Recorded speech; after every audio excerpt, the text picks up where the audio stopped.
Cat introductions are complicated, and not doing them correctly can result in lifelong problems or needing to rehome one or more of your cats. I'm breaking down each step of an introduction for you over a series of videos so you can watch each part as you're ready. Once you've gotten the gate melted, your work isn't done, but you're really close. I think that calls for a reason to celebrate, don't you? We're throwing a cat party to celebrate, to get the cats in the same room as each other while having supervised and occupied interactions. Now, the key here is they need to be supervised and occupied. Do not skip that part. Don't just expect your cats to intrinsically know what to do. Remember, a new cat coming into their territory is a threat, so the cats may need help figuring out that the other cat isn't going to hurt them or steal their snacks. Honestly, stealing my snacks is one of the greatest threats that you can make against me.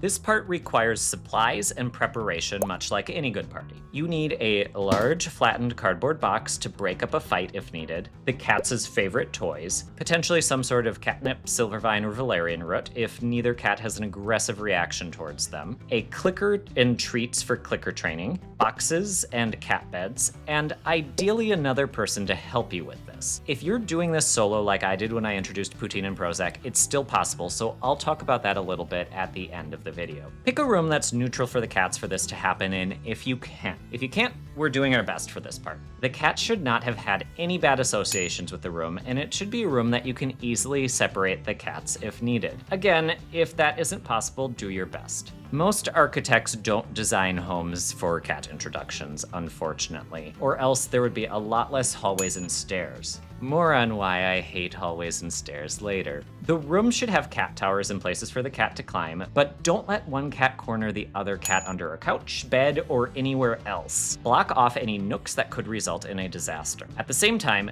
don't leave too much open space. That's where the boxes come in. Allow the cats to choose to hide if they want, but don't let them feel vulnerable in the open. This also makes for great play for the cats, so it will help keep the experience positive. Couch cushions, pillows, or other things can also work instead of boxes, so let your imagination run wild. Just don't let the cats run wild, because that's against the entire point of this process. Another thing, don't do this with one cat on the top of the stairs and another cat at the bottom of the stairs. That's not a great location for this, because that can be threatening to the cats. Once you're ready for the party to start, guide the guests of honor and make it fun. Play, toys, catnip, and clicker training. Woo, woo, woo, woo. Keep those cats occupied. What? Something to do, not just letting them figure it out. Always allow the cats to choose to leave if they want to, and make sure one cat doesn't follow the other one if they decide to leave. That's why we're going hard with the distraction and fun things. This first meeting should be brief.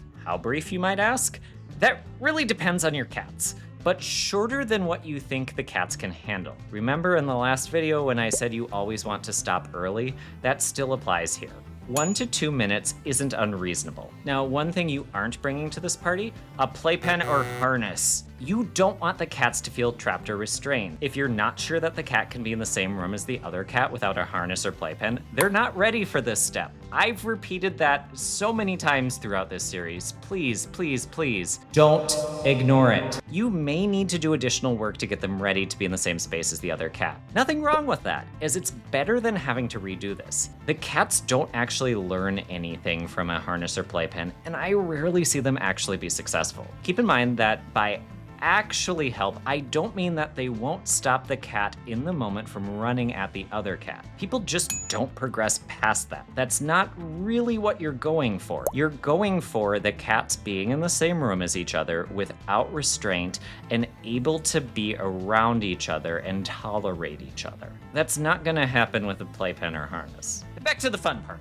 Once the cats are done, lead one cat away and end the party. For now. We'll be having another cat party later. Oh, and it's gonna be so much fun. Same as the other parts of this, you'll want to gradually increase the amount of time the cats spend together as they prove with their behavior that they are ready. Don't be in a rush to stop doing things with the cats. I know it may seem easy and you may be tired of doing this, but this is not only a great way to bond with the new cat, but if you aren't careful, you risk having to go way back. It's less work to do this now and do it correctly than have to redo this. That doesn't mean you need to do this forever or at this intensity. As the cats again prove with their behavior that they're doing okay, you can reduce some of the intensity of what you're doing with them. You can line up some of the play, but they don't need to be constantly occupied, and you can make it less of a full-on party and more of a gathering of friends. Think of it as how you may have celebrated a birthday really hard when you were younger, and how you may celebrate one as you get older. I know now I put more effort into celebrating Poutine and Prozac's birthday than I do my own.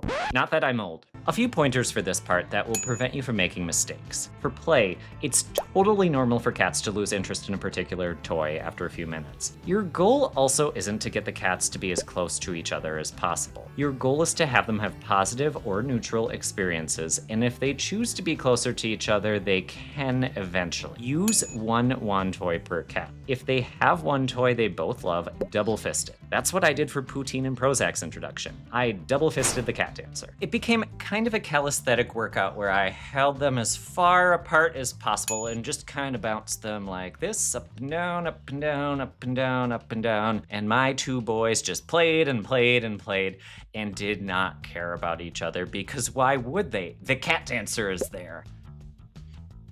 Oh, hello, Poutine. Hello, Poutine. Thank you for coming to help. Now, some toys may be usable for two cats at once. The other favorite toy around here, which I cannot even grab to show it to you because chaos will follow, is the Wiggle Wand. It has 3 strings that my dudes love playing with and will happily play with each other as long as they can each get a string. I use 2 of them just in case, but a toy like that one works because each cat can catch something.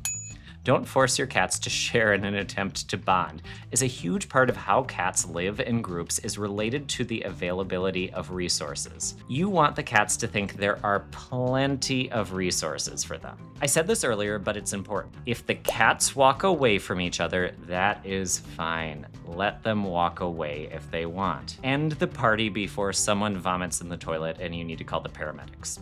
I mean, before there's a cat fight, obviously. It's that kind of party. Don't push your cats, basically. Your goal is for them to be comfortable the whole time. If a fight does happen, don't reach for that spray bottle.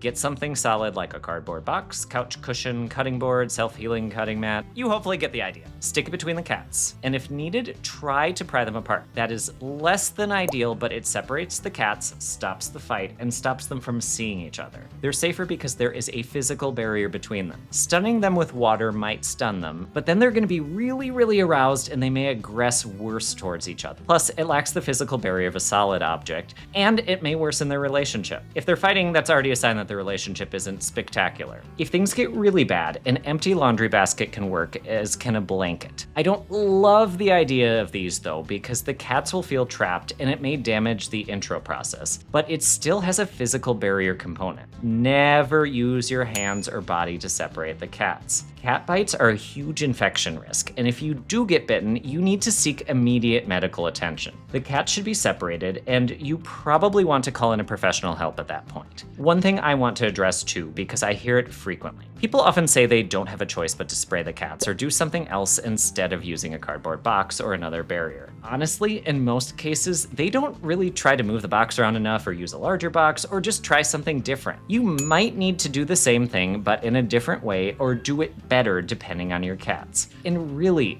if you're finding that this is challenging or your cat is too aroused, you need to work with a professional, talk to your veterinarian about if behavior medications may be appropriate, or consider, is this not a good pairing? Rehoming isn't a failure in some cases, and this is hard. If the cats are going to be completely miserable, it's better to help them find a home where they're not going to be miserable all the time. But that's not going to happen to you, is it? Nope. Your cats are going to excel at this part. This part, once again, should be repeated over and over again until the cats are able to be in the same room as each other for an extended period of time. It's also okay if they choose to walk away from each other. That part is really important, hence why I keep repeating it. You should attempt distractions and always have someone nearby supervising them closely. We'll get to the final part where we remove the distractions in the next video. We're in the home stretch. You're almost there.